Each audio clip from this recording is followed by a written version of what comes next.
چلیں آگے دیکھتے ہیں سورۃ الانشقاق. بسم اللہ الرحمن الرحیم. اذا السماء انشقت واذنت لربها وحقت واذا الارض مدت والقت ما فيها وتقلت واذنت لربها وحقت. جب آسمان پھٹ جائے گا اپنے رب کے فرمان کی تعمیل کرے گا اور اس کے لیے حق یہی ہے کہ وہ اپنے رب کا حکم مانے. اور جب زمین پھیلا دی جائے گی جو کچھ اس کے اندر ہے اسے باہر نکال کر خالی ہو جائے گی اور اپنے رب کے حکم کی تعمیل کرے گی اور اس کے لیے حق یہی ہے کہ وہ اس کی تعمیل کرے. یعنی یہ ہے کہ آپ کو پتہ ہے کہ وہی مضمون ہے دوبارہ. یعنی مراد یہی ہے کہ قیامت برپا ہوگی تو پہلا جو اس کا انڈیکیشن ہوگا وہ کیا ہوگا؟ آسمان پھٹ جائے گا. اور یہاں بتایا جا رہا ہے کہ اللہ آسمان کو پھٹنے کا جو حکم دے گا تو کہا جا رہا ہے کہ اس کا کام ہی یہ ہے آسمان کا کہ وہ اس بات کو سنے اور اس کی اطاعت کرے. جیسے جب دنیا تھی اللہ نے آسمان کو جب تک حکم دیا کہ وہ اوپر ٹھہرا رہے تو اس نے اللہ کی اطاعت کی، اللہ کی بات سنی. اب اللہ نے کہہ دیا پھٹنے کا حکم دے دیا آسمان کو تو یعنی یہ بتایا جا رہا ہے نا، یہ بڑی ویسی بات ہے نا کہ وہ فرمان کی تعمیل کرے گا اور اس کے لیے حق یہی ہے کہ وہ تعمیل کرے. یعنی اس کا کام ہی یہی ہے. مراد یہ بتانا ہے یہاں پہ نا کہ یعنی اگر آپ اس کو اب تھوڑا اور آگے آپ بات کو لے جائیں تو مراد یہ ہے کہ جو کائنات ہے وہ اللہ کی فرما بردار ہے، مسلم ہے. وہ افورڈ نہیں کر سکتی نو کہنا، ٹھیک ہے نا. وہ اطاعت اور تعمیل اور سمینا و اطعنا کہنے پر یعنی ایک طرح سے اس کی سرشت یہی ہے، ٹوٹل سبمیشن، ٹوٹل سرنڈر اللہ تعالیٰ کے سامنے.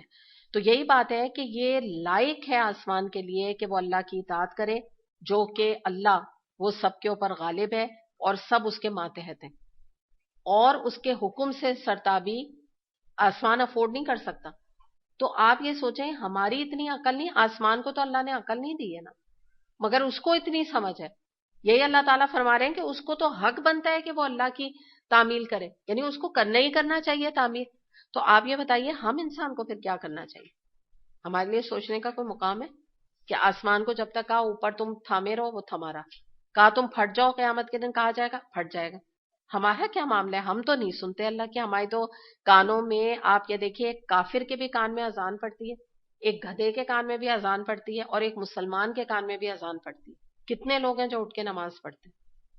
بتا دیجئے. کافر کی تو کوئی مسئلہ نہیں بھائی، وہ تو کافر ہے. گدھا جو ہے اس کا کوئی سوال ہی نہیں، وہ تو جانور ہے.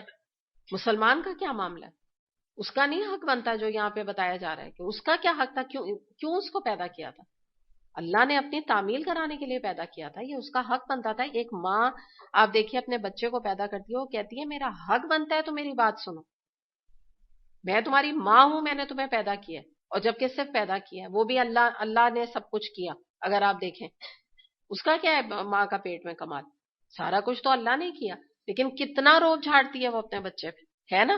کتنا روب جھاڑتی ہے. بات بات پہ شادی بیاہ کا موقع آ جائے تو ہر بات پہ تم یہاں شادی کرو گے، میں نے تمہیں پیدا کیا، ہے نا؟ تم کانسرٹ میں جا رہے ہو، میں نے تمہیں پیدا کیا، تم میری بات نہیں سن رہے. بات بات پہ ماں جو ہے اس بات کو جتاتی رہتی ہے. تو یہی والی بات ہے کہ اللہ ہمارا رب ہے. اللہ نے ہمیں جب پیدا کر دیا تو ہمیں کوئی زیبا ہے کہ ہم اللہ کی عبادت نہ کریں اور اللہ کی اطاعت نہ کریں اور مطلب اتنا لائٹلی اس معاملے کو لیں. اس کے بعد دیکھیے اگلی بات بھی بتائے گی، زمین پھیلا دی جائے گی. اور مراد کیا ہے کہ اس کو بھی آپ سمجھ لیے، اس کے اندر ذرا ڈیپتھ ہے پھیلانے میں کہ زمین کو قیامت کے دن مزید وسعت دی جائے گی. ٹھیک ہے، کس طرح سے؟ کوئی یہ نہیں ہے کوئی ایکسٹرا زمین بڑھا دی جائے گی. بات یہ ہوگی کہ آپ کو پتا ہے نا قیامت کا جو دن ہے اس میں زمین جو ہے وہ چپٹی کر دی جائے گی. کیسے؟ اس کے اوپر جو پہاڑ ہیں آپ کو بتایا وہ سارے ریموو ہو گئے. ٹھیک ہے، پہاڑوں کی جگہ اندازہ ہے آپ کو کتنی جگہ خالی ہو جائے گی؟ بڑی ہو گئی نا جگہ، وسعت ہو گئی. پھر کیا ہے؟ ریزہ ریزہ ہو گیا وہ سارے. اس کے اوپر عمارتیں، اسکائی اسکریپرز کتنے بنے ہوئے، سب تباہ و برباد ہو گئے. تو اب کیا ہوا؟ زمین جو ہے نا ہموار، صاف، چٹیل کیا ہو گیا؟ بڑی بڑی ہو گئی نا بہت زیادہ. ابھی آپ دیکھیے یہ لائن سے یہاں بلڈنگز بنی ہوئی ہیں نا، اللہ نہ کرے کہ اس کو جیسے کوئی کہے کہ بھئی اس کو گرا کے ہم کنسٹرکشن دوبارہ اس پوری لین کی کرنا چاہ رہے ہیں. تو اگر یہ ساری بلڈنگ کو ہٹایا جائے گا تو آپ کو اندازہ ہے نا جو زمین ہے وہ کتنی ساری نظر آنے لگے گی جب آپ انٹر ہوں گے. یہ مراد ہے. اس کا ذکر کیا جا رہا ہے. اور اگلی بات کیا ہوگی کہ جو کچھ اس کے اندر ہے اسے باہر پھینک کر خالی ہو جائے گی. یعنی زمین کے اندر جو مردے دفن ہے وہ نکل کے باہر آ جائیں گے. آپ کو بتایا نا میدان حشر میں ٹڈی دل کی طرح اوپر مردے اوپر آئیں گے. اس کے علاوہ زمین کے اندر کچھ خزانے تو ایکسپلور کر لیے ہیں لوگوں نے اور کر لیں گے قیامت تک. نہ جانے کتنے خزانے، نہ جانے کتنی معدنیات زمین کے اندر رہ جائیں گے ان ایکسپلورڈ، جو کہ قیامت کے دن نکل کے جو ہے نا زمین سے اوپر سرفس پر آ جائیں گی، کیونکہ اس سے حکم دیا جائے گا ان سب چیزوں کا. اس کا جواب صرف یہی ہے، کیونکہ سب کچھ تباہ اور برباد ہونا ہے، ختم ہونا ہے، ایک طرح سے دی اینڈ ہو رہا ہے ہر چیز کا.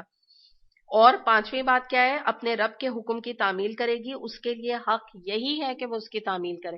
اب یہاں پر کس کا ذکر کیا جا رہا ہے؟ زمین کا. اللہ نے جب تک حکم دیا کہ تم سٹیبل رہو، تمہارے اوپر پہاڑ ہم نے رکھ دیے، تم ہلو جلو نہیں، ورنہ زمین کے اندر میں نے بات کی تھی نا آپ سے کہ ڈولتی رہتی اگر پہاڑ نہ ہوتے. جب تک اس سے کہا گیا زمین نے اپنا حق نبھایا. اب اس سے کہا جا رہا ہے تمہارے اندر جو کچھ ہے وہ نکال کے تم باہر پھینک دو. اب زمین وہی اللہ کے حکم کی تعمیل کرے گی. اور اللہ تعالیٰ فرما رہے ہیں اس کا حق بنتا ہے، اس نے کرنا ہے یہ کام جو اللہ اس سے کہہ رہا ہے. یہ افورڈ ہی نہیں کر سکتی کہ یہ نو کہے. اس میں بھی ہمارے لیے یہی سبق موجود ہے. نہ آسمان اللہ سے کوشچن کرتا ہے، نہ زمین اللہ سے کوشچن کرتی ہے، یہ بھی تو اللہ کی تخلیق ہے. تو ہم کیسی تخلیق اللہ کی ہیں افسوس کے ساتھ کہ ہم اللہ کو ہر بات میں کوشچن کرتے رہتے ہیں. تو ہم سے اچھے تو زمین آسمان. کہ آپ یہ دیکھیں کہ وہ اللہ کی اتنی اطاعت اور اتنی فرما برداری کرتے ہیں. آگے دیکھتے ہیں آیت نمبر 6. یا ایھا الانسان انک کادح الی ربک کدحا فملاقی. اے انسان تو کشا اپنے رب کی طرف چلا جا رہا ہے اور اس سے ملنے والا ہے. اچھا یہ جو ہے نا کادحن، یہاں تو کشا لکھا ہوا ہے، لیکن اس سے کادحن سے مراد ہے مشقت. ٹھیک ہے، مشقت کے کام کو کہا جاتا ہے کادحن. تو کیا بات ہے یہاں پہ ذکر کیا جا رہا ہے کہ اللہ تعالیٰ نے انسان کے بارے میں بتایا کہ انسان کا جو ایک طرح سے دنیا میں معاملہ ہے، تھوڑا سا ہم نے کل بھی اس طرح کی ایک آیت کے اوپر بات کی تھی، وہ یہ ہے کہ انسان دنیا میں مشقت اٹھاتے آہستہ اللہ کی طرف چلا جا رہا ہے. اس کا دی اینڈ کہاں ہو رہا ہے؟ بالآخر اللہ کی طرف. ٹھیک ہے، تو یہ کشاں جو ہے وہ ٹھیک ہے، ایک معنی اس کا نکلتا ہے، لیکن کادحن کا ویسے آپ یہ لکھ سکتے ہیں، مطلب یہاں پہ مشقت اٹھانا.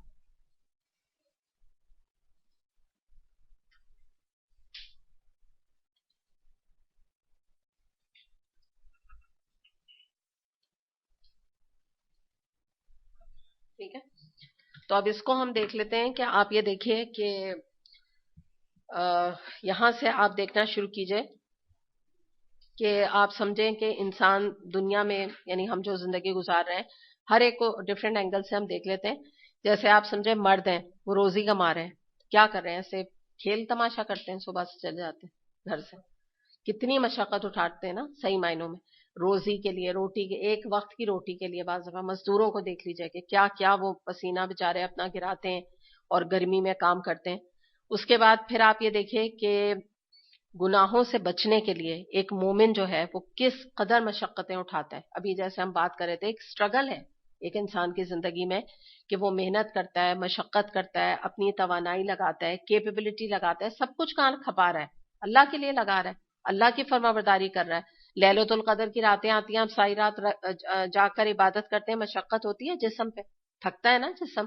آپ تلاوت کرتے ہیں، قرآن کی کرتے جاتے ہیں، ایک پورا پارا آپ نے جیسے رات کو آپ نے جاگ کے پڑھا تو بعض دفعہ حلق جو ہے خشک ہونے لگتا ہے. تو مشقت ہے نا، عبادات میں بھی مشقت ہے، پھر گناہوں سے بچنے میں بھی ہے، نیک کام کرنے میں بھی مشقت ہے، اللہ سے ملاقات کی فکر کرنے میں دماغی طور پہ بھی سٹرین آتا ہے. ابھی ہم سب جو آیات پڑھیں گے کوئی کھیل تماشا تو نہیں پڑھے، ہمارے دماغ کے اوپر بھی اس وقت سٹرین آ رہا ہے، مشقت آ رہی ہے. انٹلیکچوئل سٹیمولیشن ہوتا ہے قرآن پڑھنے سے، لیکن ساتھ ساتھ آپ کو ایک لیول آ رہا ہے آپ کے اوپر سٹرین کا. وہ کیا آ رہا ہے کہ اچھا یہ دن ایک آنے والا ہے قیامت پہ. although یہ نہیں کہ آپ کو پتہ نہیں، پتہ ہے آپ کو، لیکن جب ہم یہ کلام بھی پڑھ رہے ہیں تو مقصد بھی وارننگ ہے اللہ کا، اور وہ وارننگ ہم تک جا رہی ہے. اور وارننگ جب آتی ہے تو انسان آرام سے نہیں بیٹھا رہتا، اگر یہ اللہ نہ کرے ابھی آ کے آپ کو فائر الارم کی آواز آئے تو آپ لوگ بے اختیار سب چھوڑ کر نیچے بھاگیں گے نا وارننگ سن کے. تو وارننگ جو ہے وہ ریلیکس کرنے والی چیز تو نہیں ہوتی. کوئی اگر فائر الارم کی آواز آئے تو آپ یہ تو نہیں کہیں گے اچھا ایک پیالی چائے پی لوں تو بھاگتی ہوں. وہ تو بھاگیں گے فوراً ایسے. تو یہ بھی ایک وارننگس ہیں قرآن کی کہ جس سے انسان ان سے بھی ذہنی طور پہ بھی اور جسمانی طور پہ بھی مشقت اٹھاتا ہے. عمل کرتا ہے تو جسمانی مشقت بھی آتی ہے. پھر نفس اور شیطان سے بچاؤ کے لیے مشقت پڑتی ہے.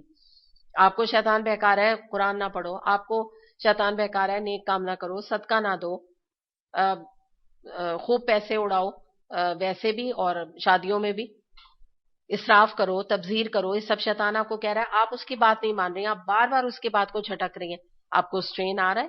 سب یہ مشقتیں. اس کے بعد یہاں ایک اور اینگل سے دیکھیں, اللہ تعالیٰ فرما رہے ہیں نا کہ یہ مشقت اٹھاتے ہوئے اپنے رب کی جانب چلا آ رہا ہے. یہ تو ایک مومن کا بھی ذکر ہے, لیکن آپ نہیں بھولیں کہ جو لوگ دنیا میں معصیت کر رہے ہیں, گناہ کر رہے ہیں, کیا وہ مشقت نہیں اٹھا رہے؟ آپ یہ دیکھیے ایک مووی جو بنتی ہے یہ کوئی آسان کام نہیں ہوتا. مووی میں پروڈیوسر ہوتا ہے, ڈائریکٹر ہوتا ہے, میوزک ڈائریکٹر ہوتا ہے, اس کے علاوہ جو ہے وہ گانے والے ہوتے ہیں, ایکٹر ہوتے ہیں, ایکٹریس ہوتی ہیں, کامیڈینس ہوتے ہیں, ٹیکنیشینس ہوتے ہیں, سب مل کے ایک مشقت اٹھا کے گناہ کا کام کرتے ہیں. مثال کے طور پہ چور ہیں, ان کا ایک پورا گینگ ہوتا ہے, سب مل جل کے چوری کرتے ہیں, وہ بھی اس میں مشقت اٹھاتے ہیں. لوٹ کھسوٹ ڈکیتیاں کرنے والے مل جل کے یہ کام کرتے ہیں. مرڈرز کرنے والے ان کا ایک اپنا پورا گروپ ہوتا ہے جو سب کو مرڈر کرتے ہیں. تو یہ بھی جو ہے کشاں جس کو کہتے ہیں کہ یہ بھی مشقت اٹھاتے ہوئے آگے آگے چلے جا رہے ہیں. لیکن فرق یہ ہے کہ ایک صراط مستقیم پر آگے اللہ کی طرف جا رہا ہے, ایک ٹیڑھے میڑے راستے سے جا ایونچولی وہیں رہے, سب اللہ کی طرف لوٹ کر جائیں گے. یہ دیکھ لیں کہ کیا کر کے پہنچیں گے. پھر اس کے بعد آپ کچھ چیزیں ایسے دیکھیے جو کہ بے ضرر ہیں, جن میں کوئی سچ کوئی گناہ وغیرہ کی بات نہیں, لیکن تفریح ہے, ویکیشن ہے. آپ یہ دیکھیے جنت کی تفریح اور دنیا کی تفریح کا فرق یہ ہے. آپ کہیں چلے, آپ یہاں سے حیدرآباد چلے جائیں, آپ ڈرائیو پہ کوئی تھوڑا سا ہائی وے کی طرف چلے جائیں, آپ دوسرے شہر چلے جائیں, ملک چلے جائیں, کس قدر تکان ہے. جہاز کے سفر میں بھی تکان ہے, ٹرین کے سفر میں بھی تکان ہے, گاڑی میں بیٹھے تو تکان ہے. جب بھی انسان یعنی انجوائے کر رہا ہے یہ نہیں کہہ رہا, لیکن اس میں بھی انسان کی مشقت ہے. دنیا جو ہے وہ بتانا مقصود یہ آپ کو ہے کہ دنیا مشقت کی جگہ ہے, چاہے اس میں انٹرٹینمنٹ کو بھی آپ ڈال دیں. اس کے علاوہ آپ دیکھیں, پھر آپ ایک اور اینگل سے اس کو دیکھیں کہ بچہ جو ہے پیدا ہوتا ہے, اس کی اپنی جو بگننگ ہوتی ہے اس میں مشقت ہوتی ہے. تھوڑا سٹیج آگے دانت نکلتے ہیں اس میں مشقت اس کی ہوتی ہے. اسکول میں بیچارے کو پڑھنا نہیں آتا, کتنے آج کل تو 2 سال اور 1.5 سال کے بچے جو ہیں ان کو اسکول میں بھیجا جاتا ہے, وہ مشقت وہ اٹھا رہے ہیں. پھر وہ بڑا یعنی تھوڑے اور گرو کرتے ہیں, پڑھائی کی مشقت ہے, ایگزامز کی مشقت ہے, پھر کریئر بناتے ہیں اس کی مشقت ہے, کوئی باہر پڑھنے جاتے ہیں اس کی مشقت ہے. تو دنیا جو ہے وہ نام ہی مشقت کا ہے. یہی اللہ تعالیٰ نے اس کو ہائی لائٹ کیا. ہر طریقے سے ہر اسپیئر میں ہر مختلف طریقوں میں سب مشقتیں اٹھا رہے ہیں. ہاؤس وائف ہے وہ, اس کو جو گھر کا ایوری ڈے کا کھانے کا پکانا, صرف یہ سوال آج کیا پکے گا, یہی ایک مشقت کا کام ہے. پکانا تو الگ ہے, پھر یہی ایک مصیبت کی چیز ہے کہ کیا آج بنے گا. تو یہ اس کی اپنی مشقت ہے. گھر کو دیکھ بھال, اگر نہیں بھی بنا رہے تو گھر کو آرگنائز کرنا, گھر کو دیکھنا, میڈس کو, اچھا اگر خود نہیں کر رہے میڈس ہیں تو میڈس کو دیکھنا ایک اور مشقت طلب کام. ان کو آرگنائز کرنا, ان کو دیکھنا کہ چوری چکاری تو نہیں کر رہی, صحیح کام کر رہی ہیں کہ نہیں کر رہی, جھاڑو پوچھا صحیح لگا کے گئی ماسی کے نہیں لگا کے گئی. تو ہر ایک اپنے اپنے اس میں آپ دیکھیے پر مشقت زندگی گزارے, اور یہی ایکچولی اللہ تعالیٰ کا امتحان ہے. یہ اللہ نے رکھا ہے, کوئی ان نیچرل چیز نہیں ہے جس کا ذکر یہاں پہ کیا گیا. دوسری بات یہ ہے کہ فملاقی بہت امپورٹنٹ ہے کہ تم چلے جا رہے ہو اپنے رب کی طرف, اس سے ملاقات کرنے کے لیے نا, اس سے تم ملنے والے ہو. اب یہاں پہ ملنے ویسے تو جو ہے انسان اللہ سے ملنے والا ہے, لیکن اس کے بعد کے علاوہ بھی اس دن انسان اپنے قیامت کے دن اعمال سے بھی ملاقات کرے گا, اپنے انجام سے بھی ملاقات کرے گا, جنت اور جہنم سے بھی ملاقات کرے گا. 1-to-1 بیسس پہ بھی اس کا اللہ کے ساتھ انٹرویو ہوگا. اور اس کے علاوہ ویسے بھی انسان کو ڈفرینٹ گروپس میں بھی جب ڈیوائڈ کیا جائے گا تب بھی وہ فرشتوں سے بھی ملے گا, اچھے انجام سے بھی اپنے ملے گا. تو بہت ساری چیزیں ہیں جن سے وہ ملاقات کرنے والا ہے رب کے علاوہ بھی. آگے دیکھتے ہیں آیت نمبر 7 اینڈ یا تو ایک منٹ میں دیکھتی ہوں کہاں تک کر لیں اس کو. یہاں تک کر لیتے ہیں 9 تک. فَأَمَّا مَنْ أُوتِيَ كِتَابَهُ بِيَمِينِهِ فَسَوْفَ يُحَاسَبُ حِسَابًا يَسِيرًا وَيَنْقَلِبُ إِلَىٰ أَهْلِهِ مَسْرُورًا. پھر جس کا نامہ اعمال اس کے سیدھے ہاتھ میں دیا گیا اس سے ہلکا حساب لیا جائے گا اور وہ اپنے لوگوں کی طرف خوشی خوشی پلٹے گا. اب بتایا جا رہا ہے یہاں پر نامہ اعمال کا ذکر کیا جا رہا ہے نا، اگلا پروسیس، اور بتایا جا رہا ہے کہ اب جس کو سیدھے ہاتھ میں اس کا رپورٹ کارڈ پکڑائی گئی، اس کا رزلٹ اس کے ہاتھ میں دیا گیا، تو وہ اسی وقت یہ سمجھ جائے گا کہ مجھ سے ہلکا حساب لیا گیا اور وہ اپنے لوگوں کی طرف خوشی خوشی پلٹے گا، وہ خوش ہو جائے گا. اب سب سے پہلے تو حساب کے حوالے سے ہم دیکھ لیتے ہیں آسان حساب سے کیا مراد ہے. عائشہ رضی اللہ عنہا سے روایت ہے کہ وہ فرماتی ہیں نبی کریم صلی اللہ علیہ وسلم نے فرمایا جس کا حساب لیا گیا عائشہ سمجھو وہ تو ہلاک ہو گیا. تو میں نے عرض کیا اے اللہ کے رسول صلی اللہ علیہ وسلم اللہ مجھے آپ پر قربان کرے، کیا اللہ تعالیٰ نے یہ نہیں فرمایا کہ جس کے دائیں ہاتھ میں نامہ اعمال دیا گیا اس کا آسان حساب ہوگا؟ آپ نے اس کی وضاحت کی کہ یہ تو پیشی ہوگی، یعنی مراد یہ ہے کہ نبی کریم صلی اللہ علیہ وسلم نے فرمایا کہ مومن رب کے سامنے جب پیش کیے جائیں گے تو اگر کسی سے کوئی پوچھ گچھ ہو گئی تو اللہ کے رسول صلی اللہ علیہ وسلم نے فرمایا کہ سمجھو عائشہ کہ وہ تو مارا گیا. اسے بخاری نے روایت کی. یعنی کیا اس سے بات آپ سمجھنے کے لیے سمجھ لیں، یعنی کیا مراد ہے اس سے کہ مومن کا نامہ اعمال پیشوا اللہ تعالیٰ کے سامنے. اب کیا ہے کہ آپ مجھے بتائیں کہ کون ایسا یہ دعویٰ کر سکتا ہے یا اٹس پاسبل کہ اس کا جو نامہ اعمال ہے اس میں کوئی خطائیں نہیں ہے، کوئی برائی نہیں ہے، کوئی جھوٹی نہیں ہے، کوئی غیبت ہی نہیں ہے، کوئی ظلمی نہیں ہے، کوئی زیادتی نہیں ہے، کوئی حقوق کی کمی بیشی نہیں ہے. کون ہے ایسا بتائیے؟ کوئی عبادات کی کمی نہیں ہے کوئی؟ ہو سکتا ہے ایسا؟ امپاسبل ہے نا. ٹھیک ہے، تو مراد آسان حساب کی یہاں پر یہ ہے کہ اللہ تعالیٰ نے اس کا نامہ اعمال دیکھا اور اللہ تعالیٰ نے اس کی غلطیوں پر اور اس کی خطاؤں پر صرف نظر کر دیا. صرف نظر کیا کیا؟ دیکھتے ہوئے بھی بس اگنور کر دیا. ٹھیک ہے، کوئی اس کو اہمیت نہیں دی اور اپنی رحمت سے اور اپنے فضل سے اسے معاف کر دیا اور کہا آگے جاؤ. یہ چیز یہ ہے آسان حساب جس کا ذکر یہاں کیا گیا، کیونکہ عائشہ رضی اللہ عنہا نے یہ فرمایا کہ آسان حساب مراد یہ کہ بس یعنی انہوں نے یہ سوال کیا کہ اس کا مطلب کہ بھئی وہ لوگ اچھے ہیں، بڑے پرفیکشن کی ان کی نیکیاں ہیں. تو پھر ڈیپتھ نبی کریم صلی اللہ علیہ وسلم نے بتائی کہ نہیں نہیں یہ نہیں بات ہے، بات یہ اللہ تعالیٰ صرف نظر فرما دیں گے. اور آپ کو یہ بھی حدیث یاد ہے نا کہ نبی کریم صلی اللہ علیہ وسلم نے کیا فرمایا تھا کہ کوئی شخص محض اپنے اعمال کی بنا پر جنت میں داخل نہیں ہو سکتا جب تک اللہ کا فضل اور اللہ کی رحمت اس کی شامل حال نہ ہو. یہ بھی حدیث یہاں پہ پرٹیننٹ آتی، بالکل یہی والی بات ہے. ہمارے ایسے اعمال ہو ہی نہیں سکتے، کتنی بھی پرفیکٹ کر لیں ہم، کتنا مانچ لیں اپنے کو، کتنا دھو لیں اپنے آپ کو، پھر بھی کچھ نہ کچھ نکلے گا، ضرور نکلے گا. نہ چاہتے ہوئے بھی، یہ نہیں کہا جا رہا کہ کوئی جان کے کر رہا ہے، لیکن نکل سکتا ہے. اب دیکھیے اس کی امید پہ اگر کوئی بیٹھ جائے، بے عمل ہو جائے اور کہے کہ اللہ تو میرا آسان حساب لے گا، تو پھر یہ وہی والی ڈیفینیشن ہے جو لوگوں نے بنائی ہوئی ہے کہ اللہ بڑا غفور رحیم، اسی کے اوپر کہ اللہ معاف کر دے گا. اللہ ہر ایک کو نہیں کرے گا، یہ اللہ کی مرضی ہوگی. یا اللہ جانے گا کہ نامہ اعمال میں اللہ جانتا ہوگا کہ اس کی کون سی چیزیں ہیں جن کو میں اگنور کر دوں، یہ ڈیزرو کرتا ہے کہ اس کی ان برائیوں کو، ان کمی بیشیوں کو میں اگنور کر دوں. تو یہ تو واللہ عالم والا معاملہ ہے، کسی کو بھی نہیں پتا. اسی لیے نبی کریم صلی اللہ علیہ وسلم کے بارے میں آتا ہے کہ نبی کریم صلی اللہ علیہ وسلم اپنی دعاؤں میں اس کا اہتمام کیا کرتے تھے، اللہم حاسبنی حسابی یسیرا. تو یہ جو ہے دعا جو ہے آپ بھی اپنا ایک روٹین بنا لیجئے اس کو پڑھنے کے مانگنے کے لیے. مسند احمد میں اس کی روایت آتی ہے. اچھا، ایک اور حدیث ہمیں مسند احمد میں ملتی ہے جس میں کہ عائشہ رضی اللہ عنہ فرماتی ہیں کہ میں نے ایک دفعہ نبی کریم صلی اللہ علیہ وسلم کو یہ دعا مانگتے ہوئے دیکھا نماز میں نا، اللہم حاسبنی حسابا یسیرا. تو جب انہوں نے سلام پھیر لیا تو عائشہ رضی اللہ عنہ نے پوچھا کہ اے اللہ کے رسول آسان حساب سے حسابی یسیر جو ہے اس سے کیا مراد ہے؟ تو آپ صلی اللہ علیہ وسلم نے فرمایا کہ اللہ تعالیٰ بندے کا نامہ اعمال دیکھے گا اور پھر اسے معاف فرما دے گا. یہ ہے آسان حساب. آپ نے اس کی مزید ایکسپلینیشن دی. اچھا اب ہم دیکھتے ہیں ایک اور حدیث ہمیں ملتی ہے ترغیب و ترہیب میں، جس میں کہ نبی کریم صلی اللہ علیہ وسلم نے فرمایا کہ جس شخص میں 3 خصلتیں ہوں گی اس سے آسان اور ہلکا حساب لیا جائے گا. اور آگے آتا ہے آسان حساب لے کر اللہ اپنی رحمت سے اسے جنت میں داخل کرے گا. نمبر 1 یہ کہ جو اس کا حق نہ دے اس کو وہ حق دے.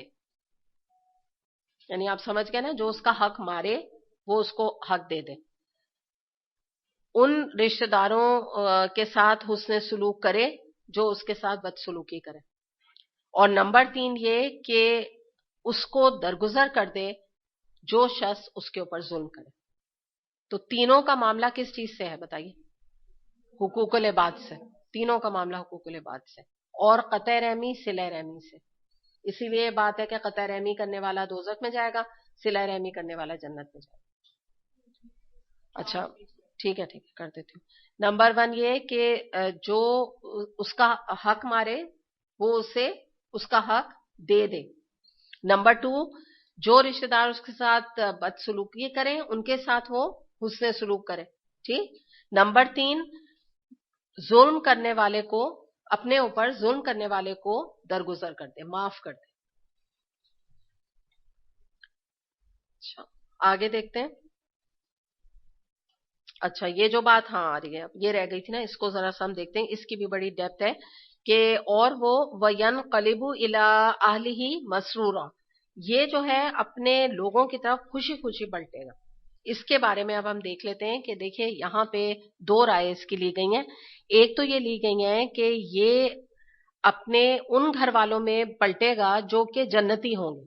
ٹھیک ہے، کیونکہ وہ بھی جنتی ہے، اس کے گھر والے بھی جنتی ہیں، تو انہی میں یہ پلٹ کے آئے گا. ٹھیک ہے، اور آ کے خوشی خوشی آ کے، جیسے ظاہر ہے انسان آ کے کیا شیئر کرتا ہے کہ بھائی دیکھو تم بھی سپورٹو تھے میرے نیک کاموں میں. جیسے ہسبینڈ ہے اس کو کہا کہ ہاں بھائی آپ نے مجھے سپورٹ کیا، آپ نے مجھے حجاب کرنے دیا، دیکھیں اللہ نے کتنا اچھا میرا آج رزلٹ آیا.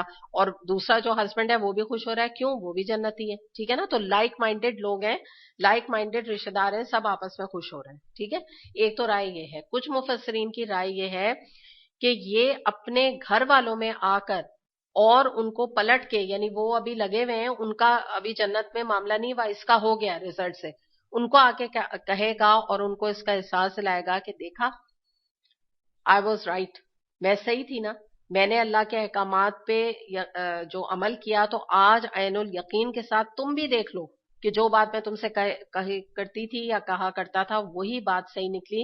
اور میری قربانیوں کا، میری کوششوں کا، میری اللہ کے آگے کھپنے کا، لگنے کا مجھے تو آج انعام مل گیا اپنی قربانیوں کا. تم اپنی آنکھوں سے تم خود بھی دیکھ. تو یہ 2 رائے ہمیں ملتی ہیں نا کہ وہ اس طرح سے اپنے گھر والوں میں خوشی خوشی پلٹے گا. آگے دیکھتے ہیں آیت نمبر 10 سے لے کر 15 تک دیکھ لیتے ہیں. وَأَمَّا مَنْ أُوتِيَ كِتَابَهُ وَرَاءَ ظَهْرِهِ فَسَوْفَ يَدْعُو ثُبُورًا وَيَصْلَىٰ سَعِيرًا إِنَّهُ كَانَ فِي أَهْلِهِ مَسْرُورًا إِنَّهُ ظَنَّ أَن لَّن يَحُورَ بَلَىٰ إِنَّ رَبَّهُ كَانَ بِهِ بَصِيرًا. رہا وہ شخص جس کا نامہ مال اس کی پیٹھ کے پیچھے دیا جائے گا تو وہ موت کو پکارے گا اور بھڑکتی ہوئی آگ میں جا پڑے گا. وہ اپنے گھر والوں میں مگن تھا، اس نے سمجھا تھا کہ اسے کبھی پلٹنا نہیں. پلٹنا کیسے نہ تھا، اس کا رب اس کے کرتوت دیکھ رہا تھا. اب یہاں پہ ذکر کیا جا رہا ہے بالکل کنٹراسٹ، دوسری طرح کا انجام بتایا جا رہا ہے کہ رہا وہ شخص جسے نامہ اعمال پیچھے سے دیا جائے گا، پیٹھ پیچھے سے اس کے ہاتھ میں پکڑایا جائے گا. اور بات کیا ہے کہ جب اس کو پیچھے سے دیا جائے گا وہی انڈیکیشن اس بات کا ہوگا کہ وہ سمجھ جائے گا کہ میرا جو انجام ہے اور میرا جو اب ہونے والا ہے آگے میرے ساتھ سلوک، تو وہ کچھ اچھا نہیں ہے، میرا رزلٹ اچھا نہیں آیا. اتنا ہی اس کے لیے کافی ہوگا جاننے کے لیے. دوسری بات یہ ہے کہ جب وہ نامہ اعمال اپنا دیکھ لے گا اور اسے دیا جائے گا جیسے ہی، تو ابھی دیکھے، بعض جگہ آتا ہے کہ دیکھ لے گا، بعض جگہ آتا ہے کہ نہیں بھی دیکھے گا تو وہ کیا کہے گا؟ موت کو پکارے گا. یعنی کہے گا کہ اس نامہ اعمال کے ملنے سے بہتر ہے کہ جو آگے مجھے عذاب آئے اور آگے میرے اوپر آزمائشیں آئیں تو مجھے تو موت ہی آ جائے، میں مری جاؤں اس سے تو اچھا میں زندہ بھی نہ رہوں اس نامہ اعمال کو دیکھنے کے لیے. اور بھڑکتی ہوئی آگ میں مگر وہ جا کر جا پڑے گا. آگے یہ انجام اس کا ہوگا. اور دوسری بات کیا جو امپورٹنٹ بات ہے کہ یہاں ریزن بتایا جا رہا ہے کہ یہ سب کیوں ہوگا, کیونکہ وہ اپنے گھر والوں میں مگن تھا, بڑا انجوائے کیا کرتا تھا. یہ جو ہے نا, انہو کان فی اہلہ مسرورا, فرحین پلیز ہے یہ سی, مسرورا سے کیا مراد ہے کہ اپنے گھر میں مگن تھا, ان کی بس دنیا بنانے میں اس نے سارا وقت لگایا, ان کو عیش و عشرت کرانے میں وقت لگایا, اور ان کو ہی دنیاوی لحاظ سے دنیا کا بندہ بنایا. لڑکوں کو جو کریئر کے لیے پالا, لڑکی کو شادی کے لیے, دین کی تعلیم اور یہ تمام چیزوں کو پیچھے ڈال دیا. بالکل اسی قسم کی ایک تھوڑا سا یعنی کنٹراسٹ آیت ہے, لیکن بڑی اس کے ساتھ پرٹیننٹ بنتی ہے. سورہ طور آیت نمبر 26. اس میں یہ آتا ہے کہ وہ اپنے گھر میں ڈرتے ہوئے زندگی بسر کرتا تھا. کس سے ڈرتے ہوئے؟ اللہ سے.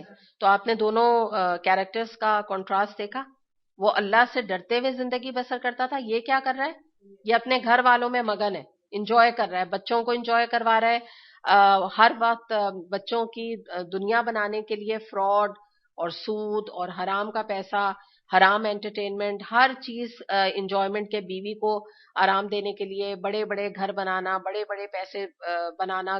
آج ہمارے دیکھ لیجئے جو پاکستان لوٹ کے ختم ہو گیا ہے اور کرپشن کی نظر ہو گیا ہے, کیا ہے یہ بیوی بچوں کو ہی تو سب کچھ سرو کرنے کے لیے ہے نا. یہی تو ہے نا کہ ہمارے بچوں کی, اس کے بعد آگے کی نسل, اس کے بعد آگے کی نسل سب عیش کریں, ہماری پشتیں عیش کریں, یہ ہے بیسکلی مقصد. تو یہ جو ہے ان میں مگن تھا, کوئی انجام کی فکر نہیں, کوئی آگے کسی چیز کی فکر نہیں کہ میں کہاں پکڑا جاؤں گا, کیا ہوگا. تو بعض لوگ تو دنیاوی لحاظ سے بھی سزا بھگت لیتے ہیں. ہم خود بھی یہاں دیکھیں, آپ اپنے پاکستان میں بھی آپ دیکھ رہے ہیں کہ بعض لوگ دنیاوی سزا بھی بھگت رہے ہیں, مگر یہ سزا کافی نہیں ہے. آخرت کی سزا الگ آنے والی ہے جو دنیا میں مگن زندگی گزار رہے ہیں. تو اسی کا ذکر یہاں کیا جا رہا ہے کہ گھر میں اگر اسلام کا نام لینے پر کبھی سٹینڈ لینا پڑتا تو کبھی سٹینڈ نہیں لیتا. کیونکہ دیکھیے بات کیا ہوتی ہے, جو سچ بات آپ بھی جانتے ہیں, ہم بھی یہ حقیقت کو جانتے ہیں کہ جب آپ گھر میں اسلام کی بات کریں, چاہے گھر میں ہسبینڈ ہوں, والدین ہوں, بچے ہوں, خاندان والے ہوں, نیبر ہوں, جہاں آپ اسلام کا نام لے کے سٹینڈ لیں گے, کیا ہوگا, کلیش آئے گا. ٹھیک ہے, جب کلیش آتا ہے, کلیش کس کو اچھا لگتا ہے بتائیے, کسی کو نہیں لگتا, صحیح ہے نا. سب اپنی لائف کو انجوائے کرنا چاہتے ہیں, تو پھر کیا کہتے ہیں, بھئی کیا ضرورت ہے بچوں کے آگے برے بنو, کیا ضرورت ہے ہسبینڈ کے آگے برے بنو, اپنی خواہشات میں مگن رہو, انہیں بھی خوش رکھو, خود بھی خوش رہو. ماں باپ جو ہے, باپ ہیں وہ خود بھی ڈرنک کرتے ہیں, ان کو پتا چلتا ہے بیٹا ڈرنک کر رہا ہے, آج کل جو ماحول ہے وہ کہتے ہیں ٹھیک ہے فائن کوئی بات نہیں, اس کی مہندی ہوگی, میں خود بار بنواؤں گا, اس کے فرینڈس بھی پیئیں گے, میرے فرینڈس بھی پیئیں گے. کیا مطلب ہے, باپ بھی مگن ہے گناہوں میں, بچہ بھی مگن ہے. بچے کا سیکشن بنایا, اس میں کہا بیٹا میں تمہیں بار بنا کے دیتا ہوں. بعض دفعہ لوگ خود بتاتے ہیں کہ دونوں, بڑا بھائی یعنی کہ شادی شدہ ہے اور دوسرا بھائی جو ہے وہ 17-18 سال کا ہے, مل کے بیٹھ کے خود دونوں مل کے ڈرنک کرتے ہیں. کوئی ایسی کوئی بڑی بات نہیں. تو یہ جو چیز ہے اسی کے بارے میں ہے کہ وہ اپنے میں مگن ہے. وہ کہتے ہیں کہ بھائی ہم کیوں کلیش لیں, باپ ہیں وہ اپنی بیٹی کو سامنے دیکھ رہے ہیں کہ انہوں نے اتنا آبسین کپڑے پہنے ہوئے, اتنے مختصر کپڑے پہنے, اتنی ٹائٹ جینز پہنی ہے, اتنا کلیویج, اتنا لو نیک پہنا ہوا ہے, سلیو لیس پہنا ہوا ہے, ساتھ ان کے ساتھ بیٹھ کے ویکیشنز پہ جا رہی ہیں, دے ڈونٹ مائنڈ اٹ. کہتے ہیں کیا ضرورت ہے بیٹی کو کہنے, کون کہے, یا اگر کہا تو ابھی 4 باتیں جب یہ سنائے گی یا غصہ کرے گی تو کون کچھ کہتے ہیں چھوڑو, جسٹ اگنور اٹ, چھوڑو, یہ ہمارے پاس اتنا ٹائم نہیں ہے ان سب باتوں میں لگانے کا, نو بگ ڈیل, کچھ نہیں ہوتا, سب کر رہے ہیں آج کل. کیوں؟ کیونکہ یہ چیزیں پھر انسان کو سکون دیتی ہیں, آپ کو کوئی بات ہی نہیں کرنی پڑتی. اب جو ایک مومن عورت ہوتی ہے یا مرد ہوتا ہے, اس کو دماغی اسٹرگل ہوتا ہے. آپ جب اپنے بچے سے کہتے ہیں بیٹا نماز پڑھ لو, تو آسان نہیں ہے یہ کہنا بیٹا نماز پڑھ, بس اتنا ہی نہیں ہوتا. پھر اس کے ریپرکشنز ہوتے ہیں, وہ آپ کو ایک جواب دیتا ہے نہیں پڑھنا, یہ ہو گیا وہ گیا, پھر آپ کو غصہ آتا ہے, پھر آپ غصے کو دباتے ہیں, اچھا اسلام میں غصہ بھی نہیں کرو, پھر اچھا آرام سے بولو, پھر یہ کرو. تو ایک آپ کے طبیعت میں انتشار پیدا ہوتا ہے. آسان نہیں ہوتا انسان کو بچوں کو دین پہ لگانا. یا اب پلان بن رہا ہے شادی کا, اب سب ادھم کی باتیں کر رہے ہیں, گانوں کی باتیں کر رہے ہیں, میوزک کی باتیں کر رہے ہیں, آپ اس کے بیچ میں اب آپ کو بولنا ہے, کوئی گانے نہیں ہوں گے. آسان ہے ہاں, لیکن بولتے ہیں نا, کر رہے ہیں الحمدللہ جو لوگ کر رہے ہیں. اس کے بعد پھر یہ بات طے ہو رہی ہے فلاں ہوٹل میں ہوگا, ادھر کلب میں ہوگا, اس کے بیچ میں آپ نے کہا ہاں ہاں ہوگا وہاں پہ, لیکن سیگریگیشن ہوگی. تو سب ایک دم شاکڈ ہو کے دیکھ رہے ہیں.